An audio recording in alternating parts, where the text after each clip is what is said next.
Këtë javë është kryer edhe një transferim i rëndësishëm financiar që lidhet drejt për drejt me të ardhmen e sistemit pensioneve dhe me çka jemi zotuar për gjyshet dhe gjyshrit e kësaj republike.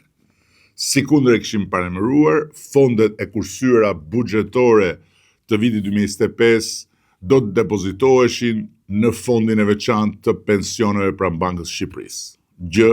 që sapo është bërë në një shumë prej 167 milion euro.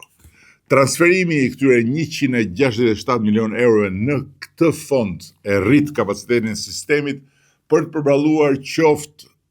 ato që janë zotime të marra